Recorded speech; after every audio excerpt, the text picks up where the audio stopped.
미국이 중동에서 쫓겨났습니다.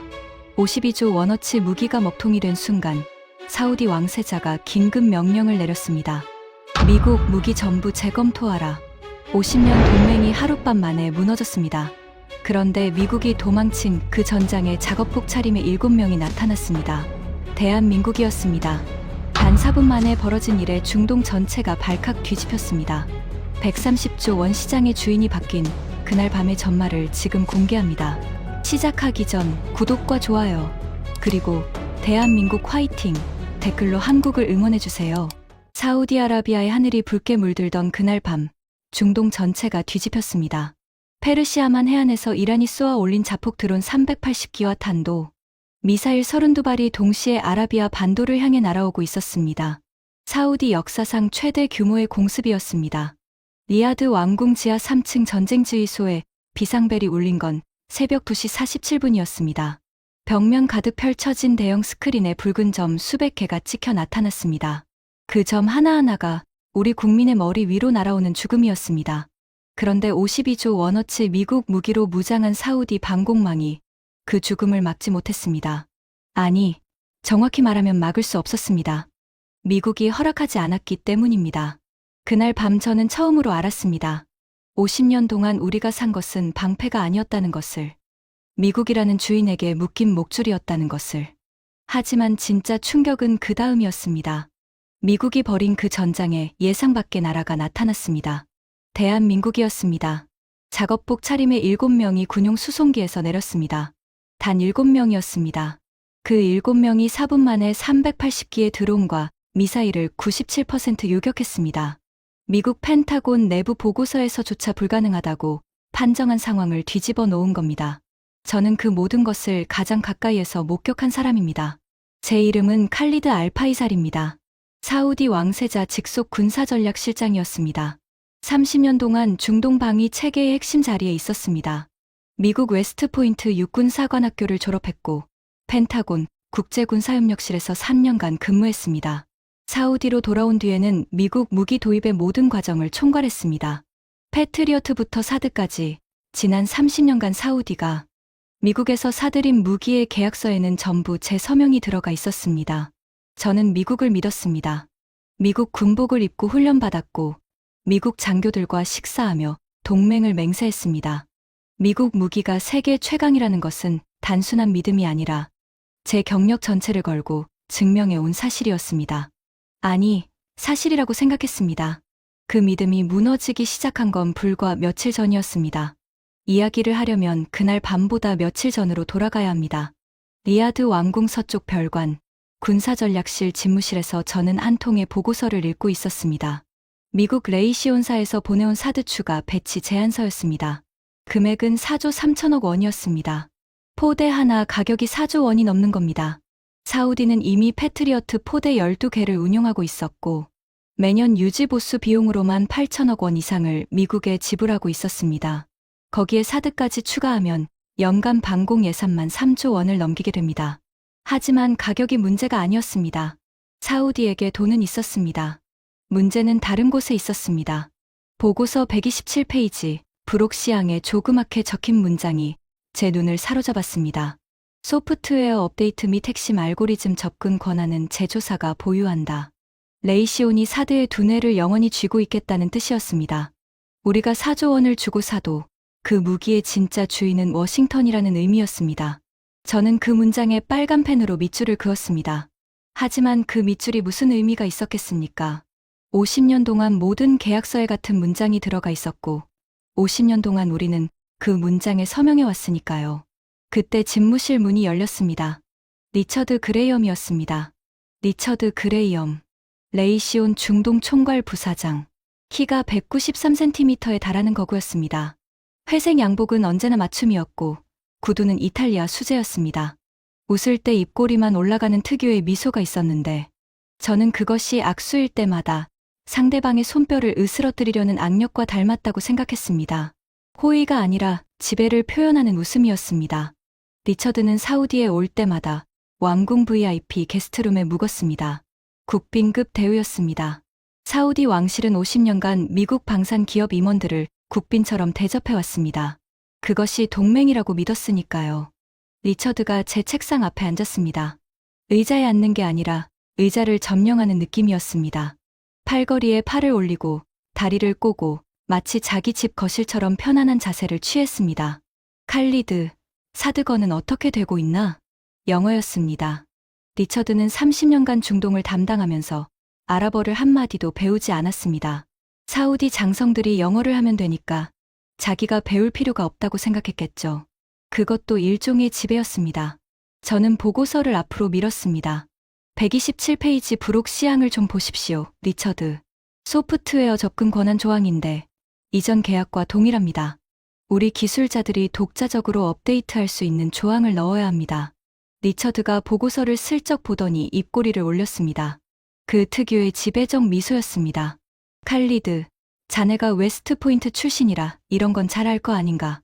핵심 기술은 제조사가 관리하는 게 국제 방산의 표준이야. 사우디만 특별 대우할 수는 없지. 표준이라는 단어를 들었을 때 가슴 한쪽이 미묘하게 뻐근해졌습니다. 50년 동안 들어온 단어였습니다. 표준, 관례, 절차, 프로토콜. 미국이 사우디의 요구를 거절할 때 쓰는 단어들은 항상 같았습니다. 정중하고 논리적이고 반박할 수 없는 포장지로 감싸져 있었습니다. 하지만 속을 열어보면 결국 같은 의미였습니다. 열쇠는 우리가 쥔다.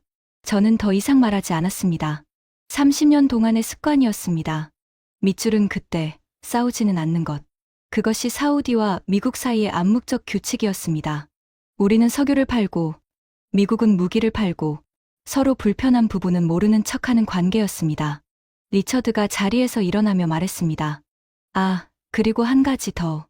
혹시 한국 방산 쪽에서 접촉이 있었나? 왜 묻습니까? 리처드가 콧방귀를 꼈습니다. 한국이 요즘 중동 시장에 기어들어 오려고 발버둥치고 있거든. 천궁인가 뭔가 하는 미사일을 갖고 시연을 하겠다고 난리야. 가소롭지. 리처드가 웃었습니다. 이번에는 입꼬리만 올라가는 게 아니라 소리내어 웃었습니다. 한국산 미사일이라니. 냉장고나 잘 만들지. 저도 따라 웃었습니다. 솔직히 말하면 저 역시 같은 생각이었으니까요. 한국이라는 나라는 제 머릿속에서 삼성텔레비전과 현대자동차의 나라였습니다. 반도체와 스마트폰은 인정합니다. 하지만 미사일이라고요? 사막 위에서 380기의 드론을 동시에 잡아야 하는 방공 미사일을요? 미국도 완벽히 해내지 못하는 일을 한국이 한다고요? 당시에는 그렇게 생각했습니다. 50년 동안 미국 무기만 써온 사람에게 한국 무기란 농담에 가까운 단어였습니다. 하지만 그 농담이 진짜가 되기까지 채 일주일도 걸리지 않았습니다. 그날 밤으로 돌아가겠습니다. 새벽 2시 47분. 왕궁, 지하 전쟁지휘소 비상벨이 울렸습니다. 저는 침대에서 뛰어내렸습니다. 30년 군 생활 동안 체득한 반사 행동이었습니다. 군복을 입는데 90초, 지휘소까지 내려가는데 3분. 도착했을 때 이미 스크린에는 붉은 점이 사방에 찍혀 있었습니다. 작전참모 유세프 대령이 달려왔습니다. 이란이 페르시아만 동부해안에서 자폭 드론 380기와 중거리 탄도 미사일 32발을 동시에 발사했습니다. 목표는 리야드, 담맘, 주바일 산업단지입니다. 심장이 조여왔습니다. 주바일 산업단지는 사우디 석유 수출의 핵심 거점이었습니다. 그곳이 뚫리면 하루 석유 수출량 120억 달러어치가 멈추는 겁니다. 그리고 리야드에는 왕세자 전하가 계셨습니다. 저는 즉시 방공사령부와 한라인을 연결했습니다. 방공사령관 아미르 알라세르 중장이 전화를 받았습니다. 아미르는 사우디 군부에서 가장 냉정한 사람이었습니다. 걸프전 당시 미군 합동작전에 참여한 경험이 있었고 패트리어트 체계를 사우디에 도입할 때 제가 직접 선발한 인재였습니다. 하지만 전화기 너머로 들려온 아미르의 목소리에는 처음으로 동요가 섞여 있었습니다. 전략실장님, 패트리어트 레이더에 문제가 있습니다. 사막 지열 때문에 허위 신호가 너무 많아 진짜 표적을 식별하지 못하고 있습니다. 미국 기술팀에 긴급 요청했는데 지금 제임스 밀러 팀장이 대응 중입니다. 제임스 밀러, 레이시온에서 파견한 기술지원팀 팀장이었습니다. 42명의 미국 기술자를 이끌고 사우디 방공망의 핵심 시스템을 관리하고 있었습니다. 관리라는 말이 정확합니다. 운용이 아닙니다. 사우디 군이 자국 영토를 방어하는 무기인데 그 무기의 핵심 소프트웨어를 미국인이 관리하고 있었습니다. 127페이지 브록시앙이 현실에서 작동하는 방식이 바로 이것이었습니다. 저는 전용 차량을 타고 방공사령부로 향했습니다. 리아드 시내는 이미 사이렌이 울리고 있었습니다. 하늘을 올려다보니 북동쪽 하늘에 희미한 점들이 보이는 것 같았습니다. 상상이었을 수도 있습니다. 하지만 공포는 상상만으로도 충분히 현실적이었습니다. 방공사령부 지하 벙커에 도착했을 때 그곳은 이미 아수라장이었습니다. 레이더 콘솔 앞에 사우디 장교들이 빼곡히 서 있었습니다. 스크린에는 붉은 점이 수백 개가 넘게 찍혀 있었지만 그중 진짜 미사일이 몇 개인지 아무도 몰랐습니다. 사막 특유의 지열이 만들어내는 허위 신호가 레이더를 뒤덮고 있었기 때문입니다. 마치 안개 속에서 총을 쏘는 것과 같았습니다. 적이 어디 있는지 보이지 않는데 총알은 날아오고 있었습니다. 제임스 밀러가 콘솔 앞에 서 있었습니다. 헤드셋을 끼고 워싱턴과 통화 중이었습니다. 그의 표정이 묘했습니다. 긴장도 공포도 아니었습니다. 무감각이었습니다. 매뉴얼에 적힌 절차를 따르는 사람의 무감각함이었습니다. 아미르 사령관이 제임스에게 다가갔습니다. 밀러 팀장, 레이더 노이즈 필터링은 어떻게 되고 있습니까? 수동 요격으로 전환해야 합니다. 제임스가 고개를 저었습니다. 불가합니다, 사령관님. 현재 잔여 요격탄이 전체의 18%밖에 남지 않았습니다. 레이시온 본사 프로토콜 29조에 따라 잔여 요격탄이 20% 이하일 경우 VIP 방어 구역, 우선 방어로 전환해야 합니다. 아미르의 턱 근육이 굳었습니다. VIP 방어 구역이 어디입니까? 왕궁과 왕세자 관저, 주요 정부 청사 반경 15km입니다. 그러면 주바일 산업단지는요? 담만 북부 주거 지역은요? 거기에만 민간인이 8만 명입니다. 제임스의 표정이 변하지 않았습니다. 프로토콜상 방어 범위 바뀝니다. 사령관님, 미국 국방부 긴급 절차에 따라 핵심 자산 방어가 최우선입니다. 아미르가 주먹을 쥐었습니다. 핵심 자산이 뭡니까? 우리 국민 8만 명이 핵심 자산이 아닙니까? 제임스는 대답하지 않았습니다. 이미 노트북 화면을 보고 있었습니다.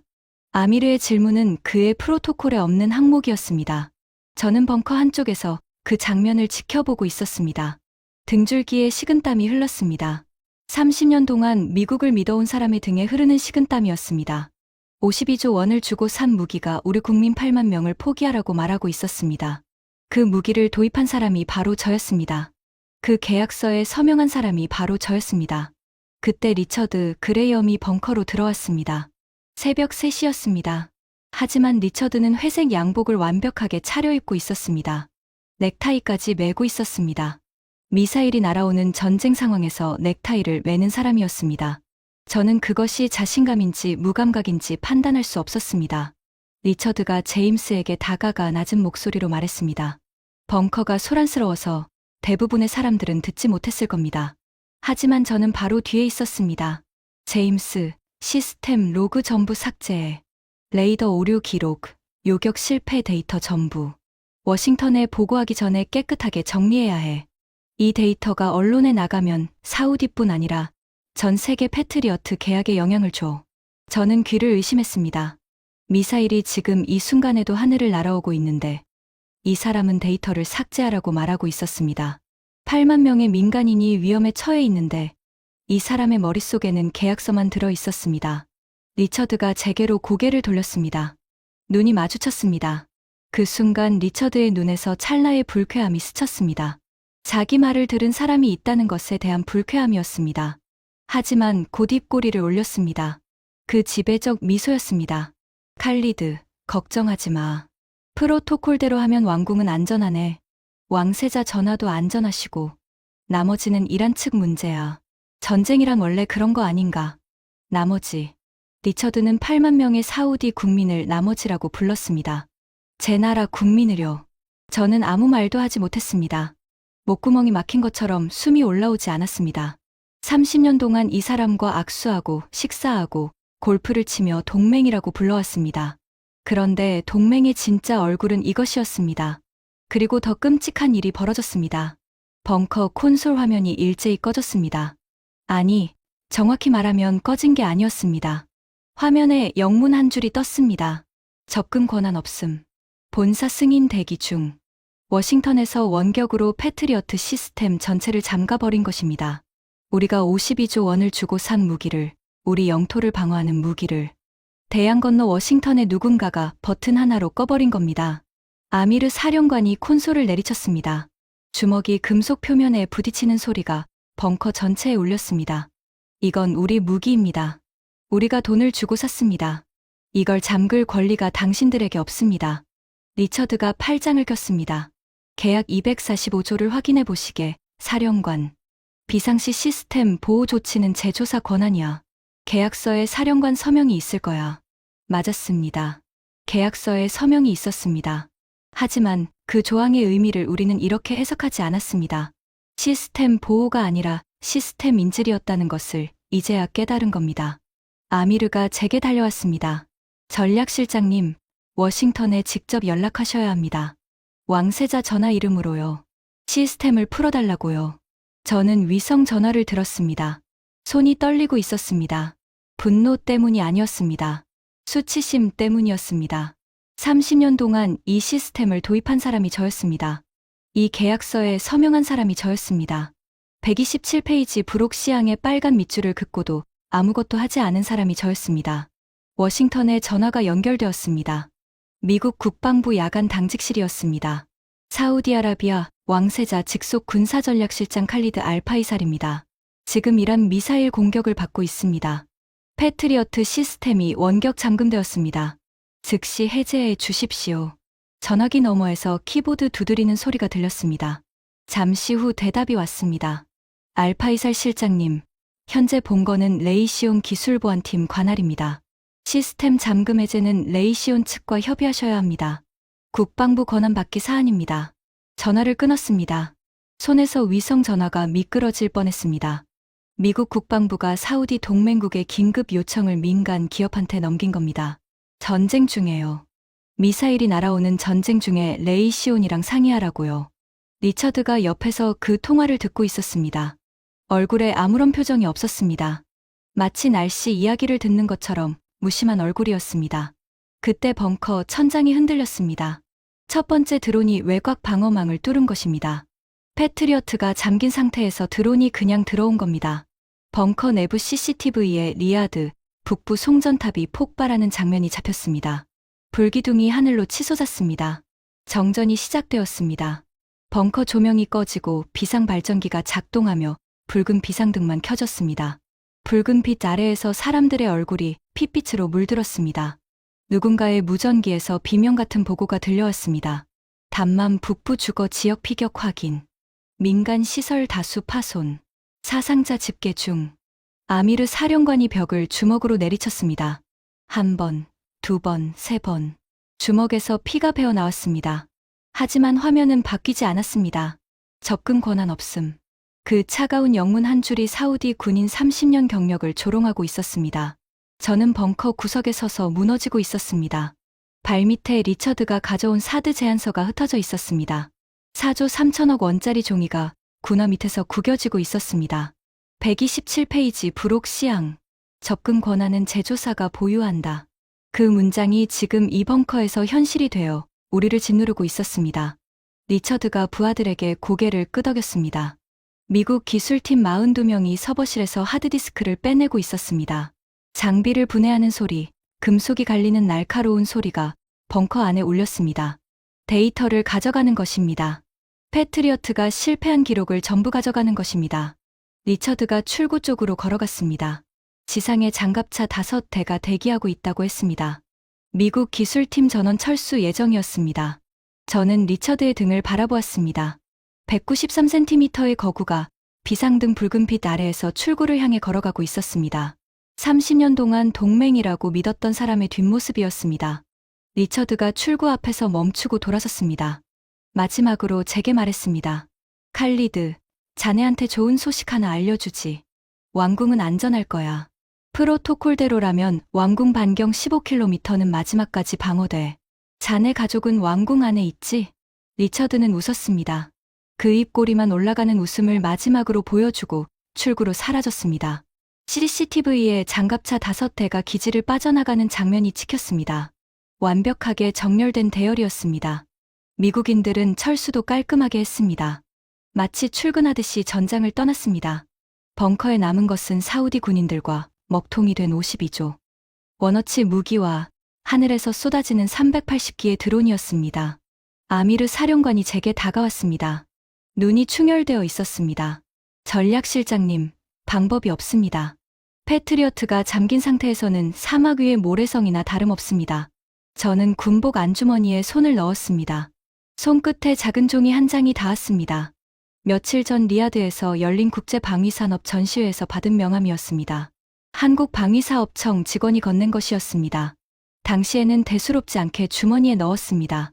한국 미사일이라니 농담 같다고 생각하면서요.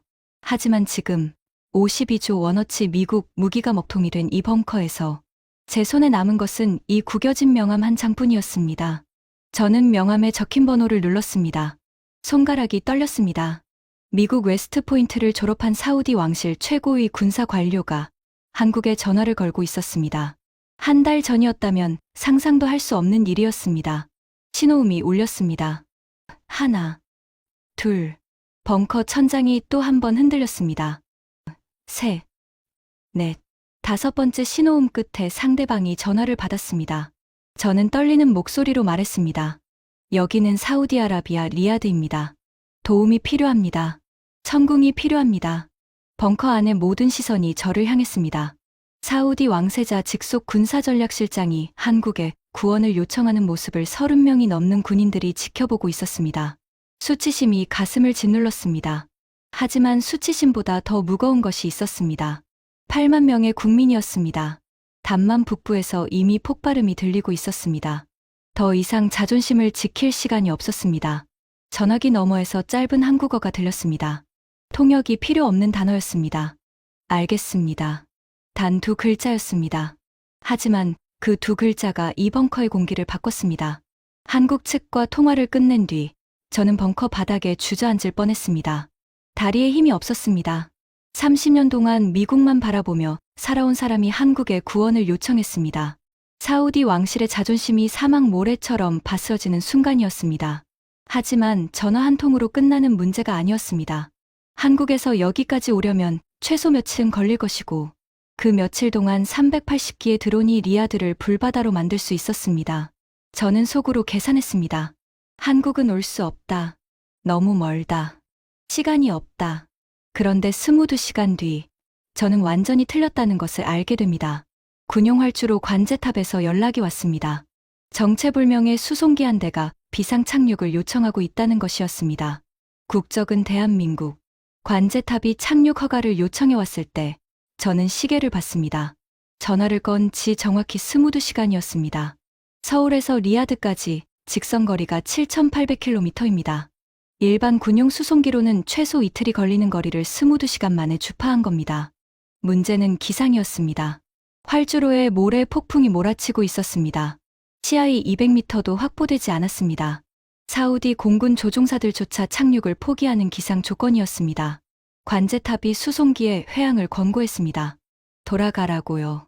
하지만 수송기는 고도를 낮추기 시작했습니다. 저는 벙커 CCTV로 활주로를 지켜봤습니다. 모래 폭풍 속에서 희미한 불빛이 다가오고 있었습니다. 점점 가까워졌습니다. 기체가 좌우로 심하게 흔들리고 있었습니다. 바퀴가 활주로에 닿는 순간 타이어에서 모래 기둥이 솟았습니다.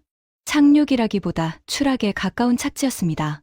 기체가 활주로 끝까지 미끄러져 가까스로 멈췄습니다. 저는 숨을 내쉬었습니다. 자기도 모르게 숨을 참고 있었습니다. 후방 화물문이 열렸습니다. CCTV 화면에 얼굴을 거의 붙이다시피 했습니다. 중무장한 특수부대가 쏟아져 나올 것이라 예상했습니다. 380기의 드론을 상대하려면 최소 대대급 병력과 첨단 장비가 필요하다고 생각했습니다. 미국 기술팀만 해도 42명이었는데 그 42명이 해결 못한 문제를 해결하려면 최소 그 2배는 와야 하지 않겠... 화물문에서 나온 것은 7명이었습니다. 단 7명이었습니다. 그것도 군인이 아니었습니다. 구겨진 작업복 차림의 민간인들이었습니다. 맨 앞에 선 사람은 50대 중반쯤 되어 보이는 남자였습니다. 곤색 점퍼에 회사 로고가 반쯤 지워져 있었습니다. 얼굴은 햇볕에 거무스름하게 그을려 있었고 손은 기름때가 낀 노동자의 손이었습니다. 뒤따라 내린 사람 중에 키가 작은 젊은 여자가 있었습니다. 큰 안경을 쓰고 있었고 배낭에서 노트북 가방이 2개나 튀어나와 있었습니다. 모래폭풍에 머리카락이 사방으로 날리자 귀찮다는 듯 손등으로 쓸어 넘기며 활주로를 걸어 내려왔습니다. 나머지 5명도 비슷한 차림이었습니다. 덩치 큰 중년 남자 하나, 통역으로 보이는 마른 청년, 무거운 장비 케이스를 양손에 든 기술자 2, 그리고 마지막으로 비행기 계단에서 발을 헛디딘 젊은 기술자 하나. 장비 케이스가 모래 위에 떨어졌고 옆 사람이 한 손으로 그를 잡아 일으켰습니다. 그것이 한국이 보낸 전부였습니다. 저는 CCTV 화면 앞에서 한참 동안 움직이지 못했습니다. 입이 벌어진 채로요. 미국 기술팀 42명과 장갑차 5대가 해결하지 못한 일을 작업복 차림 7명이 하겠다고요? 이것은 구원이 아니라 농담이었습니다. 아미르 사령관도 같은 생각이었습니다. 화면을 보더니 천천히 고개를 저었습니다. 전략실장님, 설마 이 인원이 전부입니까? 저는 대답하지 못했습니다. 무슨 말을 해야 할지 몰랐습니다. 한국에 전화를 건 것이 실수였다는 생각이 머리를 스쳤습니다. 그런데 그때 벙커 입구에서 발소리가 들렸습니다. 곤색 점퍼의 남자가 들어서고 있었습니다. 통역이 옆에 섰습니다. 남자가 벙커 안을 한번 둘러보았습니다. 불과 2초 정도였습니다. 콘솔 화면에 접근 권한 없음 문구를 보았고, 벽면 스크린의 붉은 점들을 보았고, 바닥에 흩어진 리처드의 사드 제안서를 보았습니다. 그리고 저를 향해 걸어왔습니다. 통역이 말을 옮겼습니다. 천궁, 체계 현장 총괄 이정수입니다. 발사대 위치를 알려주십시오. 인사도 악수도 없었습니다. 브리핑 요청도 없었습니다. 도착해서 처음 한 말이 발사대 위치였습니다. 저는 멍하니 서 있었습니다. 30년 동안 미국 방산업계와 일하면서 현장에 도착하자마자 작업부터 시작하겠다는 사람은 처음 보았습니다. 미국 기술팀이 올 때마다 최소 반나절은 브리핑에 썼습니다. 파워포인트 슬라이드가 200장씩 넘어갔습니다. 보안 서약, 책임 한계 합의서, 프로토콜 확인 절차, 실제 작업을 시작하기까지 이틀이 걸린 적도 있었습니다. 하지만 이정수라는 사람은 이미 벙커 밖으로 걸어 나가고 있었습니다. 모래 폭풍이 불고 있었고 기온은 새벽인데도 43도에 가까웠습니다. 마스크도 고글도 없이 맨얼굴로 모래바람 속으로 걸어 들어갔습니다. 큰 안경의 젊은 여자, 강하은이라는 이름의 소프트웨어 엔지니어는 벙커 안에 남았습니다. 콘솔 옆에 쪼그려 앉더니 노트북을 꺼내 케이블을 연결하기 시작했습니다. 키보드를 두드리는 속도가 비현실적이었습니다.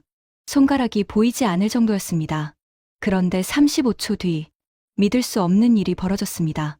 접근 권한 없음이 떠있던 콘솔 화면이 꺼졌다가 다시 켜졌습니다. 미국 패트리어트 시스템이 아니었습니다. 완전히 다른 인터페이스였습니다. 한글과 영어가 섞인 화면에 좌표와 궤적 데이터가 나타나기 시작했습니다. 아미르 사령관이 화면을 보고 숨을 멈췄습니다. 이게 뭡니까? 통역이 강하은의 말을 옮겼습니다. 천궁 교전 시스템을 연결했습니다. 기존 레이더 하드웨어에 저희 소프트웨어를 이식하는 중입니다. 미국 시스템이 잠겼으니 한국 시스템을 얹겠다는 뜻이었습니다. 마치 열쇠가 안 맞으면 자물쇠 자체를 바꿔버리겠다는 발상이었습니다. 30년간 미국 방산 시스템과 일의 온저로서는 상상해 본 적도 없는 접근이었습니다. 하지만 문제가 있었습니다. 화면에 데이터가 뜨자마자 다시 하얗게 뒤덮인 겁니다. 사막 지열이 만들어내는 레이더 노이즈였습니다. 미국이 25년 동안 해결하지 못한 문제였습니다.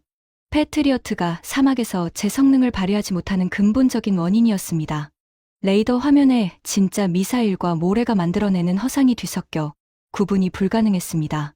저는 속으로 한숨을 쉬었습니다. 결국 같은 벽이구나.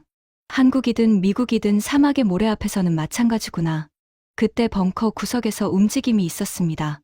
말단 레이더 기술병 하나가 조심스럽게 강하은에게 다가가고 있었습니다. 이름은 하산이었습니다. 23살의 이등병이었습니다. 작은 체격의 얼굴은 아직 소년 같았습니다. 계급이 낮아서 평소에는 벙커에서 커피 심부름이나 하는 존재였습니다.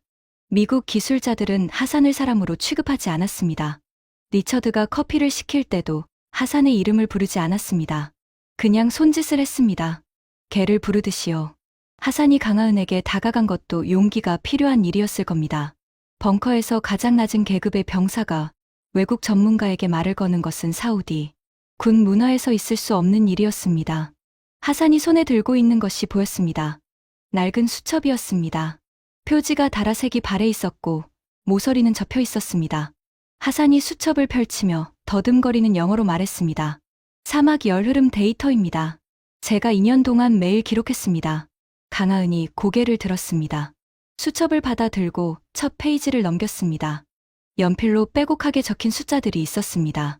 시간대별 지표면 온도 변화, 바람 방향에 따른 모래 입자 밀도, 새벽 시간대 지열 급감 패턴, 전부 손으로 쓴 것이었습니다. 계측 장비가 아니라 온도계 하나와 눈으로 관측한 기록이었습니다. 강하은이 한 장 한 장 넘기는 속도가 느려졌습니다. 한 페이지에 10초씩 머물렀습니다. 마지막 페이지를 넘긴 뒤 고개를 들어 하산을 봤습니다.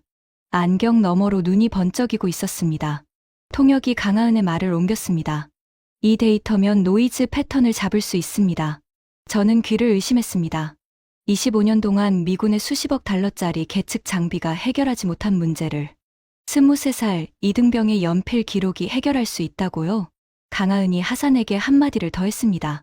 통역이 옮겼습니다. 대단하네요. 하산의 눈시울이 붉어졌습니다. 벙커에서 2년간 근무하면서 누구에게도 듣지 못한 말이었을 겁니다. 미국 기술자들에게 하산은 커피 심부름꾼이었습니다. 리처드에게 하산은 손짓으로 부를 수 있는 이름 없는 존재였습니다. 하지만 한국에서 온 이 젊은 엔지니어는 23살 이등병의 2년치 기록을 대단하다고 말했습니다. 강하은이 하산의 수기 데이터를 천궁 알고리즘에 이식하기 시작했습니다. 키보드를 두드리는 소리가 벙커 안에 울렸습니다. 수십억 달러짜리 첨단 장비가 아니라 연필로 적은 숫자가 수천억 원짜리 방공 시스템의 사각지대를 메우고 있었습니다. 핵심은 새벽 2시에서 4시 사이 지열 급감 패턴이었습니다. 사막은 낮에 60도 가까이 올라가지만 새벽에는 급격히 떨어집니다. 이 온도 변화가 레이더에 가짜 신호를 만들어내는 것이었습니다. 미군은 이 시간대에 레이더 감시 자체를 포기했습니다. 노이즈가 너무 심해서 어차피 쓸 수 없다고 판단한 겁니다. 하지만 하산은 포기하지 않았습니다. 매일 밤 그 시간대에 레이더 앞에 앉아 패턴을 관찰했습니다. 2년 동안 730일. 아무도 시키지 않은 일이었습니다. 진급에 도움이 되는 것도 아니었습니다. 그냥 했습니다. 왜 이런 기록을 했습니까? 제가 물었습니다. 하산이 고개를 숙인 채 대답했습니다. 담만 북부난민 구호병원에 제 어머니가 계십니다. 신장 투석 환자입니다. 투석 기계가 전기로 돌아갑니다. 미사일이 떨어져서 정전되면 어머니가 돌아가십니다. 그래서 적이 언제 오는지 알아야 했습니다. 적을 알아야 막을 수 있으니까요. 23살짜리 이등병이 어머니를 지키려고 2년 동안 혼자서 사막의 패턴을 기록한 겁니다. 미국이 수십억 달러를 쏟아부은 프로젝트의 사각지대를 말단 병사의 모성애가 채우고 있었습니다. 저는 가슴이 먹먹했습니다. 리처드가 하산을 손짓으로 부르며 커피를 시키던 장면이 떠올랐습니다. 이 청년이 매일 밤 아무도 모르게 레이더 앞에 앉아 숫자를 적고 있을 때 리처드는 왕궁 게스트룸에서 위스키를 마시며 커미션 계산을 하고 있었을 겁니다. 강하은의 키보드 소리가 멈췄습니다. 엔터를 쳤습니다. 화면이 바뀌었습니다. 수백 개의 노이즈가 사라지고 선명한 점 5개가 남았습니다. 서쪽에서 접근 중인 이란 스텔스 드론이었습니다. 벙커가 조용해졌습니다. 아까까지 하얗게 죽어있던 레이더가 숨을 쉬기 시작했습니다.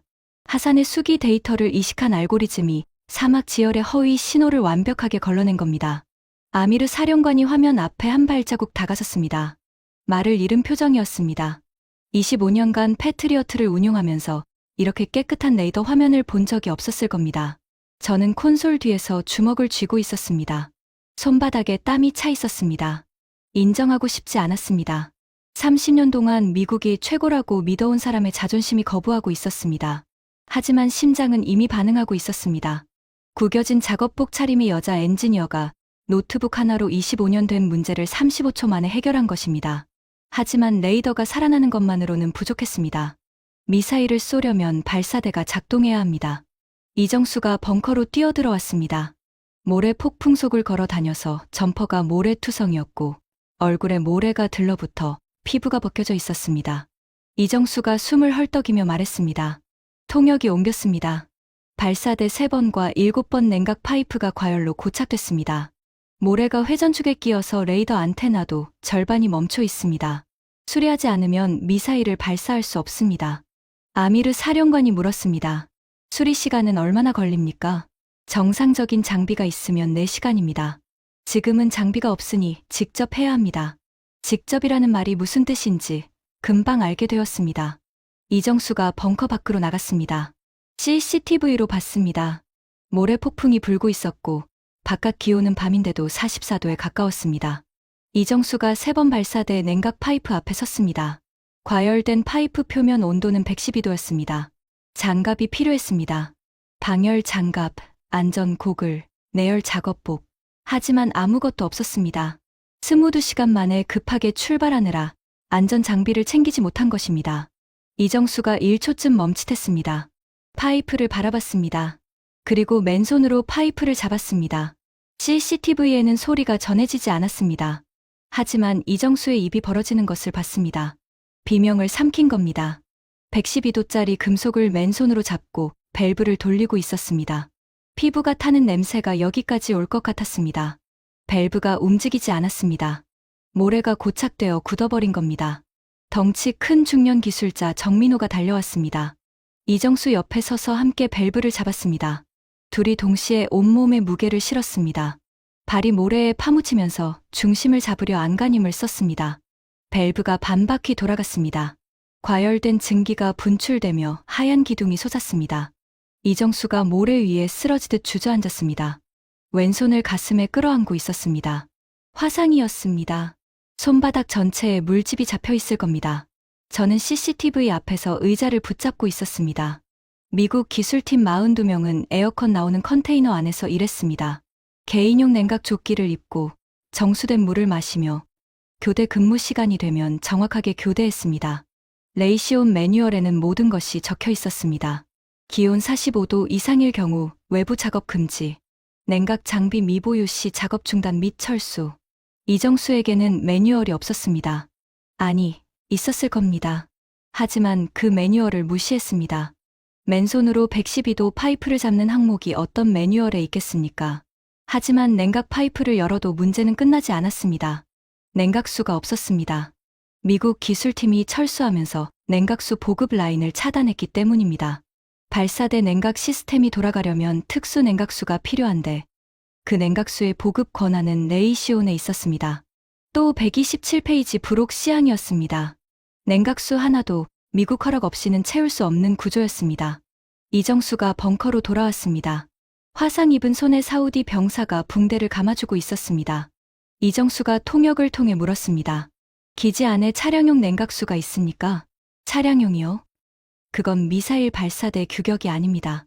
이정수가 고개를 끄덕였습니다. 규격이 다른 것은 압니다. 소프트웨어로 보정하겠습니다. 냉각수만 있으면 됩니다. 아미르 사령관이 멈칫했습니다. 기지 주차장에 차량이 있었습니다. 사령관 전용 차량, 참모진의 메르세데스, 경호팀의 SUV, 대당 수억 원짜리 차량들이었습니다. 아미르가 저를 봤습니다. 전략실장님, 허가가 필요합니다. 저는 1초도 망설이지 않았습니다.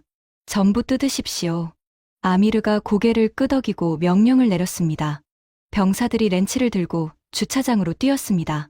사령관의 벤틀리부터 시작했습니다. 라디에이터를 열고 냉각수를 빼냈습니다. 1대, 2대, 5대, 13대. 기지 안의 모든 차량에서 냉각수를 뜯어냈습니다. 수억 원짜리 차량이 폐차가 되고 있었습니다. 하지만 그 순간 누구도 차량 가격을 신경 쓰지 않았습니다. 문제는 차량 냉각수의 성분과 농도가 미사일 발사대 규격과 다르다는 점이었습니다. 자동차용 부동액과 군용 특수 냉각수는 끓는 점도, 열전도율도, 점도도 전부 달랐습니다. 그 차이를 소프트웨어로 보정해야 했습니다. 강하은이 벙커 안에서 미친 듯이 자판을 두드리기 시작했습니다. 노트북 배터리가 31%였습니다. 전력이 불안정해서 충전이 안 되고 있었습니다. 냉각수가 발사대에 주입되기 시작했습니다. 온도 수치가 내려가기 시작했습니다. 109도, 103도, 97도. 경고등이 빨간색에서 주황색으로 바뀌었습니다. 91도, 85도. 주황색이 노란색으로 바뀌었습니다. 78도. 경고등이 꺼졌습니다. 벙커 안에서 작은 한숨이 새어나왔습니다. 그때 벙커 한쪽에서 낯선 냄새가 올라왔습니다. 현지 병사들이 가져온 만사라는 아랍 음식이었습니다. 양고기와 쌀과 향신료가 섞인 큰 쟁반이 바닥에 놓였습니다. 한국팀이 도착한 뒤 아무도 밥을 먹지 못했습니다. 22시간 비행에 착륙하자마자 작업에 투입했으니 최소 하루 이상 굶은 상태였을 겁니다. 이정수가 화상붕대를 감은 손으로 쟁반 앞에 주저앉았습니다. 맨손으로 밥을 집어먹기 시작했습니다. 아무런 거리낌이 없었습니다. 저는 멈칫했습니다. 아랍 문화에서 맨손으로 밥을 나눠 먹는 것은 가족끼리만 하는 행위입니다. 손님에게 맨손으로 밥을 건네는 것은 가장 깊은 환대의 표시이고 그 음식을 맨손으로 함께 먹는 것은 형제의 의미입니다. 이정수가 그런 의미를 알았을 리가 없습니다. 그저 배가 고파서 앉은 것이겠죠. 하지만 주변 사우디 병사들의 표정이 미묘하게 변했습니다. 경계가 풀리고 있었습니다. 미국 기술자들은 현지 음식에 절대 손을 대지 않았습니다. 자체 전투식량만 먹었습니다. 같은 벙커에서 일하면서도 다른 세계에 살고 있었습니다. 리처드는 사우디에 올 때마다 개인 셰프가 만든 식사를 호텔에서 가져왔습니다. 사우디 음식의 위생이 의심된다며 한 번도 현지 음식을 먹지 않았습니다. 30년 동안요. 그런데 이 한국 엔지니어는 도착한 지 몇 시간 만에 바닥에 앉아 현지 병사들과 같은 쟁반에서 밥을 먹고 있었습니다. 옆에 앉은 하산이 이정수에게 밥을 떠서 건넸습니다. 이정수가 고개를 끄덕이며 받았습니다. 말이 통하지 않았을 겁니다. 하지만 밥에 옮기는 통역이 필요 없었습니다. 레이더가 안정되고 발사대 냉각이 완료됐을 때 위성 전화가 울렸습니다. 한국에서 온 전화였습니다. 한국방위사업청 고위 관계자였습니다. 벙커가 조용해서 위성 전화 스피커 소리가 벽에 부딪혀 울렸습니다. 한국어였지만 통역이 실시간으로 속삭이듯 옮겼습니다. 이 총괄, 거기 상황 보고 받았다. 전력도 불안정하고 장비 과열의 냉각수도 규격 외 대체품이야. 이건 천궁 실전 투입 조건에 맞지 않아. 만약 실패하면 한국 방산 수출 전체에 타격이다. 대사관 차량 타고 빠져나와라. 이건 명령이야. 저는 그 통화를 듣고 있었습니다. 심장이 철렁 내려앉았습니다. 미국과 똑같은 논리였습니다. 실패가 기록에 남으면 다른 계약에 영향을 준다. 빠져나와서 손실을 최소화하라. 리처드가 했던 말과 본질이 같았습니다. 미국이든 한국이든 관료의 언어는 만국 공통이라는 생각이 들었습니다. 이정수가 위성 전화를 귀에 대고 서 있었습니다. 화상 입은 왼손에 현지 병사가 감아준 붕대가 빨갛게 베어 있었습니다. 이정수는 대답하지 않았습니다. 5초, 10초, 15초. 벙커 전체가 숨을 죽이고 그를 바라보고 있었습니다. 전화기 너머에서 다시 목소리가 들렸습니다. 이 총괄, 듣고 있나? 1시간이야. 1시간 안에 대사관 장갑차가 도착한다. 전원 탑승해. 이정수가 입을 열었습니다. 통역이 옮겼습니다. 기계는 버려도 사람은 못 버립니다. 11글자였습니다. 하지만 벙커 안의 공기가 바뀌었습니다. 이정수가 위성 전화 뒷면을 열었습니다. 배터리를 꺼내더니 바닥에 놓았습니다. 작업화로 밟았습니다. 1번. 배터리 케이스가 갈라졌습니다. 2번. 기판이 드러났습니다. 3번. 완전히 부서졌습니다. 명령을 받을 수단을 스스로 없앤 겁니다. 벙커 안의 모든 시선이 이정수의 발끝에 꽂혔습니다. 부서진 배터리 조각이 콘크리트 바닥에 흩어져 있었습니다. 이정수가 벙커 출입문으로 걸어갔습니다. 내부 잠금 레버를 돌렸습니다. 철컹. 방폭문이 잠겼습니다. 밖에서는 열 수 없었습니다.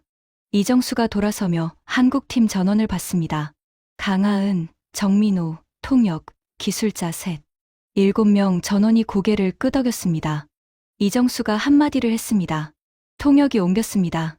우리가 만든 무기는 우리가 증명합니다. 저는 벙커 벽에 등을 기대고 있었습니다. 사우디 사람이었습니다. 방금 전 미국이 도망쳤고 지금 한국이 문을 잠그고 남았습니다. 같은 전장에서 두 나라의 선택이 이렇게 갈리는 것을 눈앞에서 목격하고 있었습니다. 리처드는 52조 원어치 무기를 팔아놓고 도망쳤습니다. 이정수는 맨손에 화상을 입으면서 남았습니다. 두 사람의 차이는 무기의 성능이 아니었습니다. 무기를 대하는 철학의 차이였습니다. 그때 무전기에서 하산의 목소리가 들려왔습니다. 담만 북부난민 구호 병원 상황 보고였습니다. 정전 이후 비상 발전기로 버티고 있었지만 연료가 바닥나고 있었습니다. 하산의 어머니는 그 병원에서 신장 투석을 받고 있었습니다. 투석 기계가 멈추면 체내 독소가 올라갑니다. 48시간 안에 투석을 재개하지 못하면 생명이 위험합니다. 무전기 너머로 하산의 목소리가 갈라지고 있었습니다. 어머니라는 단어가 분명히 들렸습니다. 하지만 하산은 수첩을 놓지 않았습니다. 레이더 콘솔 앞에 앉아 강하은이 요청하는 데이터를 계속 읽어주고 있었습니다. 어머니가 죽어갈 수도 있는 상황에서 자기 자리를 지키고 있었습니다. 저는 30년간 왕궁에서 보고서를 쓰고 회의를 진행하고 미국 장성들과 악수하며 살았습니다. 에어컨이 나오는 사무실에서 미사일의 요격률을 %로 계산했습니다. 그 % 뒤에 하산의 어머니가 있다는 것을, 투석 기계가 돌아가야 살 수 있는 사람이 있다는 것을 한 번도 생각해 본 적이 없었습니다. 그리고 마지막 파도가 밀려왔습니다. 레이더 화면이 먼저 감지했습니다. 동쪽 페르시아만 해안에서 대규모 발사 여론이 동시에 포착됐습니다. 하산이 숫자를 읽었습니다. 380기입니다. 자폭 드론 340기, 탄도 미사일 40발, 동시 발사입니다. 벙커 안의 공기가 얼어붙었습니다. 이란이 전력을 쏟아붓고 있었습니다. 이전 공격의 2배 규모였습니다. 380기가 편대를 이루어 페르시아만을 넘어오고 있었습니다. 하산의 무전기에서 난민 구호병원 비상통신이 들려왔습니다. 비상발전기 연료 잔량이 14%라고 했습니다. 2시간도 남지 않았습니다.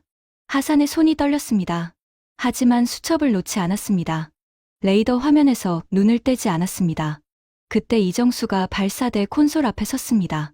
화면에 380개의 붉은 점이 떠 있었습니다. 하나하나 옆에 초록색 테두리가 생기고 있었습니다. 천궁 시스템이 조준을 잡고 있었습니다. 하산의 수기 데이터를 이식한 알고리즘이 모래 폭풍의 노이즈를 완벽하게 걸러내고 있었습니다. 하지만 이정수는 발사 버튼을 누르지 않았습니다. 강하은에게 뭔가를 물었습니다. 강하은이 고개를 저었습니다. 다시 물었습니다. 또 고개를 저었습니다. 세 번째로 이정수가 천장을 가리켰습니다. 통역이 제게 속삭였습니다. 사막 열 상승 기류를 이용해서 40발을 동시에 발사하겠답니다. 저는 귀를 의심했습니다. 40발 동시 발사요? 세계 어떤 방공 체계도 그런 전술을 쓰지 않습니다. 미사일 궤적이 간섭하면 공중에서 충돌할 수 있습니다. 미친 짓이었습니다. 하지만 이정수가 가리킨 것은 천장이 아니라 하늘이었습니다. 사막 지표면과 상층 대기 사이에서 발생하는 강력한 열상승 기류. 미사일이 올라가면서 그 기류를 타면 궤적 간격이 벌어진다는 계산이었습니다. 패트리어트가 25년 동안 골칫거리로 여기던 사막의 열기를 무기로 뒤집으려 하고 있었습니다. 적이 아니라 사막 자체를 아군으로 만드는 발상이었습니다. 강하은이 네 번째로 고개를 끄덕였습니다. 40발 동시 발사 시퀀스를 재설정하는 코드를 입력하기 시작했습니다. 노트북 배터리가 13%를 가리키고 있었습니다. 시간과 배터리를 동시에 쫓고 있었습니다. 강하은이 마지막 엔터를 쳤을 때 배터리는 8%였습니다. 이정수가 콘솔 앞에 섰습니다. 투명 안전 커버를 주먹으로 내리쳤습니다. 아크릴이 갈라지며 붉은색 발사 버튼이 드러났습니다. 벙커 안의 모든 시선이 이정수의 손에 꽂혔습니다. 아미르 사령관, 하산, 사우디 병사 30명, 그리고 저. 이정수가 입을 열었습니다. 통역이 옮겼습니다. 전탄 발사. 화상 입은 손바닥 전체로 버튼을 강타했습니다. 벙커 전체가 흔들렸습니다. 바닥이 아니라 공기가 먼저 떨렸습니다. 발사음이 심장을 두드렸습니다. 한 발이 아니었습니다. 동시에 40발이 솟는 소리였습니다. 굉음이 연속으로 이어졌습니다. CCTV를 켰습니다. 발사대 14기에서 미사일이 동시에 솟아오르고 있었습니다. 불기둥이 사막 밤하늘을 갈랐습니다. 40개의 불기둥이 부채꼴로 퍼져나갔습니다. 사막의 열상승 기류를 타고 궤적이 벌어지며 하늘을 뒤덮었습니다. 거대한 손이 하늘을 움켜쥐는 것 같았습니다. 레이더 화면을 봤습니다. 380개의 붉은 점을 향해 초록색 요격선이 뻗어나가고 있었습니다. 하나, 붉은 점이 사라졌습니다. 요격 성공 표시가 떴습니다. 5, 10, 20, 붉은 점이 초록으로 바뀌는 속도가 점점 빨라졌습니다. 하산의 수기 데이터를 이식한 알고리즘이 이란 드론의 엔진 여론만을 정확히 타격하고 있었습니다. 헛발 나간 미사일이 단 한 발도 없었습니다. 벙커 안이 숨을 멈췄습니다.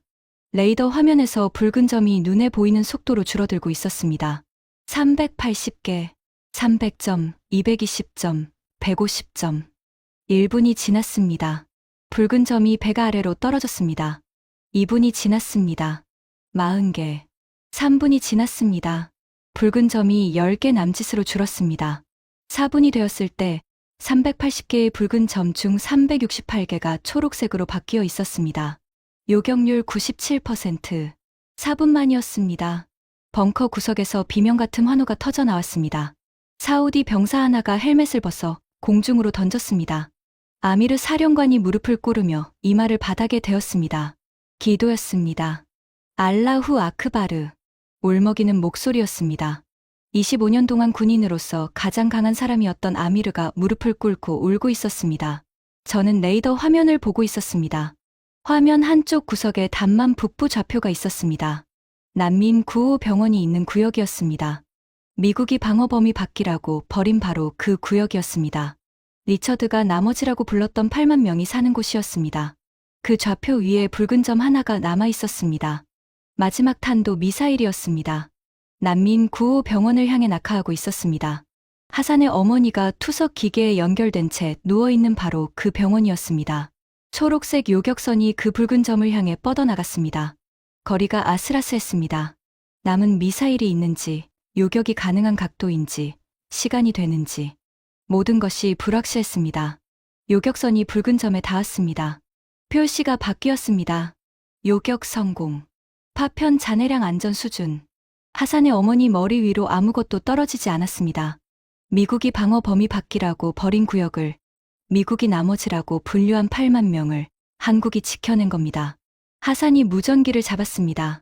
난민 구호 병원에 연락했습니다. 잡음이 길었습니다. 간호사의 목소리가 들렸습니다. 폭발이 멈췄습니다. 어머님이 주무시고 계세요. 안전합니다. 하산이 무전기를 쥔 채 바닥에 주저앉았습니다. 소리 없이 울고 있었습니다. 수첩이 가슴 위에 펼쳐져 있었습니다. 2년 동안 매일 밤 적은 그낡은 수첩이 수십억 달러짜리 장비가 해내지 못한 일을 해낸 겁니다. 저는 콘솔을 잡고 겨우 서 있었습니다. 다리에 힘이 없었습니다. 30년 동안 미국 무기가 세계 최강이라고 믿어온 사람이 벙커 바닥에 무너지고 있었습니다. 벙커 밖 CCTV 화면에 하늘이 찍혔습니다. 요격된 드론의 잔해가 사막 상공에서 불꽃이 되어 흩어지고 있었습니다.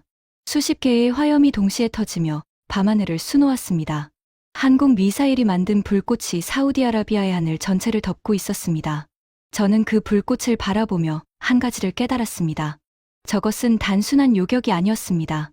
50년간 미국이 쥐고 있던 중동 반공의 왕좌가 무너지는 불꽃이었습니다.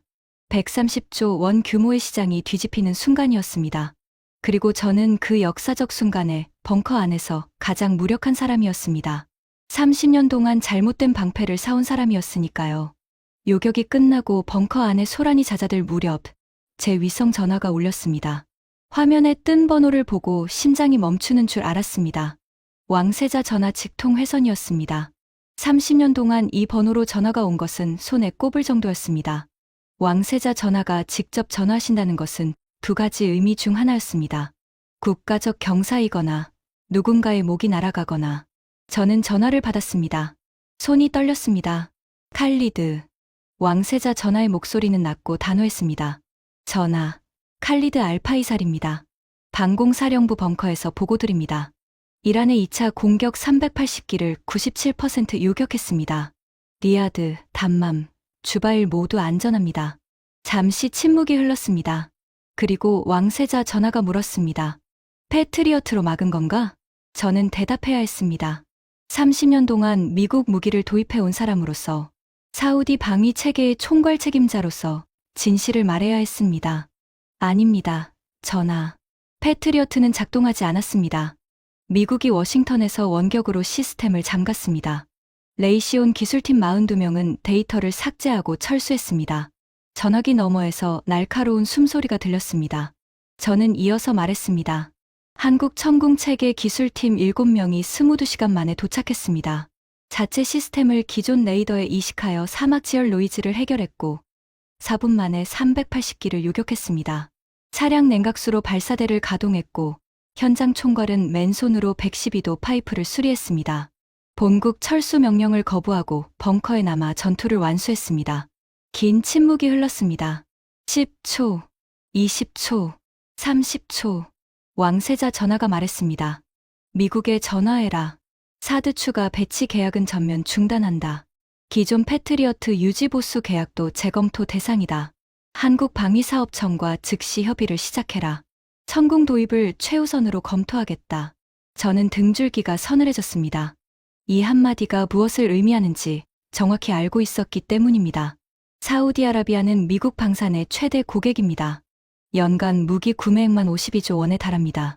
사우디가 미국 사드 계약을 중단하고 한국 천궁을 검토한다는 것은 50년간 이어져 온 미국 사우디 방산 동맹의 근간이 흔들린다는 뜻이었습니다. 왕세자 전하가 마지막으로 한마디를 덧붙였습니다. 칼리드, 한 가지 더. 그 한국 엔지니어들에게 전해라. 사우디 왕실이 빚을 졌다고. 전화가 끊겼습니다. 저는 위성 전화를 내려놓고 벽에 기대었습니다. 다리가 풀리는 것 같았습니다. 30년 동안 제가 쌓아온 것이 무너지는 소리가 들렸습니다. 미국과의 52조 원짜리 관계, 웨스트포인트 동문 네트워크, 워싱턴 인맥, 제 경력의 전부였습니다. 그것이 전부 재검토 대상이 된 겁니다. 하지만 이상하게도 후회는 없었습니다. 벙커 바닥에 흩어진 리처드의 사드 제안서가 보였습니다. 4조 3천억 원짜리 종이가 군화 자국 위에 구겨져 있었습니다. 그 종이 위에 이정수의 핏자국이 묻어 있었습니다. 화상 입은 손에서 번진 피였습니다. 4조 3천억 원짜리 제안서와 한 사람의 핏자국. 50년 동맹의 무게와 사분간의 진심. 어느 쪽이 더 무거운지는 더 이상 따질 필요가 없었습니다. 왕세자 전하와의 통화가 끝나기도 전에 벙커 통신실에 연락이 쏟아지기 시작했습니다. 카타르 국방부 차관보가 먼저였습니다. 사우디 방공망에서 한국 시스템이 운용되었다는 정보를 입수했다며 상세 내용을 요청했습니다. 그 다음은 쿠웨이트 합참이었습니다. 오만 왕실 군사실도 연락해왔습니다. 바레인 방공사령부까지 전부 같은 질문이었습니다. 한국의 천궁, 우리도 도입할 수 있습니까? 4시간 안에 5개국에서 동시에 문의가 들어왔습니다. 중동 방산 역사상 전례가 없는 일이었습니다. 미국이 50년간 쌓아온 중동 방산 왕좌가 작업복 입은 7명에 의해 흔들리고 있었습니다. 저는 통신실에서 그 전화들이 들어오는 것을 지켜봤습니다. 1통, 2통, 3통, 4통, 5통. 전화가 올 때마다 130조 원 규모의 중동 방산 시장 지형도가 다시 그려지고 있었습니다. 그때 벙커 구석에서 움직임이 있었습니다. 리처드 그레이엄이었습니다. 리처드는 아직 벙커에 있었습니다. 이정수가 방폭문을 잠갔기 때문에 나가지 못한 겁니다. 모래 폭풍이 지나갈 때까지 갇혀 있었습니다. 벽에 등을 기대고 바닥에 앉아 있었습니다. 양복에 콘크리트 가루가 묻어 있었고 넥타이는 풀려 있었습니다. 193cm의 거구가 작아져 보였습니다. 리처드가 태블릿을 꺼내 워싱턴 본사에 전화를 걸었습니다. 손이 떨리고 있었습니다. 30년 동안 리처드의 손이 떠는 것을 본 적이 없었습니다. 통화 내용이 벙커 안에 흘렀습니다. 리처드의 목소리가 처음으로 갈라지고 있었습니다. 사우디가 사드 추가 배치를 중단한다고 합니다. 카타르, 쿠웨이트도 한국 쪽으로 움직이고 있습니다. 중동 포트폴리오 전체가 위험합니다. 전화기 너머에서 짧은 한마디가 들렸습니다. 어떻게 된 거야, 리처드? 리처드가 대답했습니다. 처음으로 솔직한 문장이었습니다. 한국이 해냈습니다. 우리가 불가능하다고 판정한 상황을 해냈습니다. 전화가 끊겼습니다. 리처드가 태블릿을 무릎 위에 내려놓았습니다. 화면에 패트리어트 시스템의 빨간 에러 메시지가 여전히 떠 있었습니다. 방어 불가. 리처드가 화면을 한번 보더니 태블릿을 뒤집었습니다. 화면이 바닥을 향하게요. 그 에러 메시지를 더 이상 보고 싶지 않았던 거겠죠. 저는 리처드를 내려다봤습니다. 30년 동안 이 사람을 올려다봤습니다. 193cm의 키, 맞춤 양복, 으스러뜨리는 악수. 미국 방산의 권위를 온몸으로 체현하던 사람이었습니다. 사우디 왕궁 게스트룸에 국빈처럼 묵던 사람이었습니다. 지금 그 사람이 벙커 바닥에 앉아 있었습니다. 양복이 구겨지고 넥타이가 풀린 채로요. 잠시 저와 눈이 마주쳤습니다. 그리고 리처드가 시선을 피했습니다. 30년 동안 상대의 시선을 먼저 피하는 법이 없던 사람이었습니다. 언제나 상대를 내려다보던 사람이 고개를 돌렸습니다. 그것이 미국 방산 50년 왕좌의 마지막 모습이었습니다. 다음 날 아침이 밝았습니다. 밤새 이어지던 폭격이 멈춘 사막은 거짓말처럼 고요했습니다. 모래 폭풍도 잦아들어 하늘이 맑게 개어 있었습니다. 어젯밤 하늘을 가득 채우던 불꽃의 잔해가 검은 조각이 되어 모래 위에 흩어져 있었습니다. 저는 차를 몰고 담만 북부 난민 9호 병원으로 향했습니다. 하산에게 약속했습니다. 어머니를 직접 뵙겠다고. 병원은 좁고 낡았습니다. 복도에 소독약 냄새가 가득했습니다. 어젯밤 미사일이 떨어질 뻔했던 곳이었지만 건물에는 금 하나 가지 않았습니다. 한국 천궁이 마지막 미사일을 요격한 덕분이었습니다. 투석실 문을 열자 하산의 어머니 파티마 여사가 침대에 앉아 계셨습니다. 투석 기계가 다시 돌아가고 있었습니다. 정전이 끝나고 전력이 복구된 것이었습니다. 파티마 여사의 얼굴에는 전쟁의 흔적이 없었습니다. 히잡 아래로 온화한 눈이 보였습니다. 어젯밤 자기 머리 위로 미사일이 날아왔다는 것을 알고 계시는지 모르겠습니다. 하산이 달려가 어머니를 안았습니다. 파티마 여사가 아들의 머리를 쓰다듬었습니다. 어릴 때처럼 머리를 쓸어넘기며 아랍어로 뭔가를 말했습니다. 저는 알아들을 수 없었지만 어머니라는 존재가 아들에게 하는 말은 어느 언어든 같을 거라고 생각했습니다. 괜찮다, 잘했다, 고생했다. 하산이 군복 주머니에서 수첩을 꺼냈습니다. 2년간 매일 밤 적은 그낡은 수첩이었습니다. 어머니의 손에 올려놓았습니다. 파티마 여사가 수첩을 펼쳤습니다. 연필로 빼곡히 적힌 숫자들을 한 장 한 장 넘겨보셨습니다. 글을 읽지 못하셨을 수도 있습니다. 하지만 아들이 매일 밤 무언가를 했다는 것은 알고 계셨을 겁니다. 파티마 여사가 수첩을 가슴에 안았습니다. 저는 병실 문 앞에 서 있었습니다. 안으로 들어가지 못했습니다. 들어갈 자격이 없다고 느꼈습니다. 리처드가 나머지라고 불렀던 8만 명 중 한 사람이었습니다. 제가 30년 동안 사온 무기가 이 사람을 포기하기로 결정했었습니다. 그런데 지금 이 사람이 살아있는 이유는 한국이 만든 방패 때문이었습니다. 저는 복도 벽에 기대어 눈을 감았습니다. 30년의 시간이 머릿속을 스쳐 지나갔습니다. 웨스트포인트 졸업식에서 미국 국기에 경례하던 날, 워싱턴에서 리처드와 악수하며 동맹을 맹세하던 날, 왕궁 집무실에서 52조 원어치 계약서에 서명하던 날, 127페이지 브록시앙의 빨간 밑줄을 긋고도 아무것도 하지 않던 날, 그 모든 장면이 이 좁은 병실 앞에서 의미를 잃어가고 있었습니다. 미국은 무기를 팔았습니다. 하지만 열쇠는 주지 않았습니다. 한국은 무기를 가져왔습니다. 그리고 열쇠를 함께 만들자고 했습니다. 기지로 돌아오자 활주로 옆 공터에 사람들이 모여 있었습니다. 착공식이었습니다. 왕세자 전하가 직접 지시한 행사였습니다. K방산 통합방공교육센터. 현판에는 아랍어와 한글이 나란히 적혀 있었습니다. 아미르 사령관이 삽을 들었고 이정수에게도 삽을 건넸습니다. 두 사람이 동시에 모래를 떠올렸습니다. 첫 삽이었습니다. 무기를 파는 것이 아니라 방패를 함께 세우는 시작이었습니다. 이정수가 삽을 잡은 손에는 여전히 붕대가 감겨 있었습니다. 112도 파이프를 잡았던 그 손이었습니다. 어젯밤 발사 버튼을 강타했던 그 손이었습니다. 붕대 사이로 번진 핏자국이 사막 햇살에 말라가고 있었습니다. 그날 오후 사우디 정부와 한국 방위사업청은 방위산업 전주기 협력 양해각서를 체결했습니다. 공동 연구, 기술 이전, 인력 양성까지 포함된 협정이었습니다. 미국이 50년 동안 단 한 번도 허락하지 않았던 것들이 전부 포함되어 있었습니다. 소프트웨어 접근 권한, 독자 업데이트 능력, 핵심 알고리즘 공유, 127페이지 브록시앙이 사라진 계약서였습니다. 해가 기울 무렵 활주로에 수송기가 대기하고 있었습니다. UAE에서 긴급 요청이 들어왔다고 했습니다. 이정수 팀이 짐을 챙기고 있었습니다. 저는 활주로까지 배웅을 나갔습니다.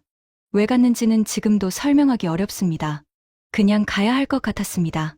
수송기 트랩 앞에서 이정수가 저를 돌아봤습니다. 저는 먼저 손을 내밀었습니다. 30년간 미국인의 손을 잡아왔던 사우디 왕실 군사전략실장이 한국 엔지니어에게 악수를 청한 순간이었습니다.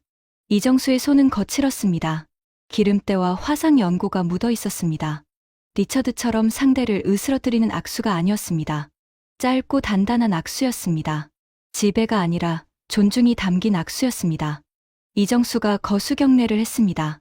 하산도 경례했습니다. 아미르 사령관도 경례했습니다. 저는 경례를 할 수 없었습니다. 이미 군복이 아니라 양복을 입고 있었으니까요. 대신 깊이 고개를 숙였습니다. 수송기가 활주로를 달리기 시작했습니다. 모래먼지가 일었고 기체가 사막 하늘로 떠올랐습니다. 저는 그 점이 사라질 때까지 서 있었습니다. 옆에서 하산의 울음소리가 들렸습니다. 그리고 그때 알았습니다. 저도 울고 있다는 것을. 30년 만에 처음이었습니다. 지금 저는 왕궁 집무실에 있지 않습니다. 리야드 외곽 K방산 통합방공교육센터에서 일하고 있습니다. 미국 방산 시스템의 구조적 한계를 가르치는 기술 자문역입니다. 왕세자 전하가 직접 임명하셨습니다. 30년간 미국 무기를 사온 사람이 이제 그 무기의 한계를 가르치고 있습니다. 아이러니하다고요? 저는 이것이 30년간의 빚을 갚는 방법이라고 생각합니다. 교육센터 복도 벽에는 하산의 수첩 첫 페이지가 액자에 걸려 있습니다. 연필로 빼곡히 적힌 사막 지열 데이터입니다. 그 옆에 강하은이 찢어 건네준 노트 한 장도 걸려 있습니다. 대단하네요라고 적힌 한글 메모입니다. 아랍어도 영어도 아닌 한글이지만 교육센터의 모든 교관이 그 뜻을 알고 있습니다. 하산은 이 센터의 수석 교관이 되었습니다. 23살의 커피 심부름꾼이 이제 200명의 차세대 방공 요원을 가르치고 있습니다. 그리고 저는 매일 생각합니다. 무기의 진짜 가치는 요격률 97% 같은 숫자가 아니라는 것을. 진짜 가치는 파티마 여사가 투석을 받을 수 있는 병원이 서 있다는 것. 하산이 수첩을 펼칠 수 있는 교실이 있다는 것. 그리고 사막 위에 아랍어와 한글이 나란히 적힌 현판이 걸려 있다는 것입니다. 한국은 무기를 판 것이 아니었습니다. 사람을 지킨 것이었습니다. 그리고 그 차이가 결국 130조 원짜리 시장의 주인을 바꾸게 되었습니다. 리처드 그레이엄이 마지막으로 제게 한 말이 아직도 귓가에 맴돕니다. 한국산 미사일이라니 냉장고나 잘 만들지. 맞습니다, 리처드. 한국은 냉장고도 잘 만들지요. 하지만 한국이 진짜 잘 만드는 것은 냉장고가 아니었습니다. 한국이 진짜 잘 만드는 것은 사막 위에서도 무너지지 않는 방패였습니다. 50년간 미국이 팔아온 것은 무기였습니다. 열쇠는 절대 넘기지 않는 무기. 한국이 가져온 것은 방패였습니다. 열쇠를 함께 만드는 방패. 이 차이를 깨닫는데 저는 30년이 걸렸습니다. 하지만 중동은 단 4분 만에 깨달았습니다. 지금까지 사우디 왕실 군사전략실장이 목격한 그날 밤의 이야기였습니다. 대한민국의 방패가 더 많은 하늘을 지킬 수 있도록 이 이야기를 널리 공유해주세요. 구독과 좋아요도 부탁드립니다. 지금까지 감독날다였습니다. 감사합니다.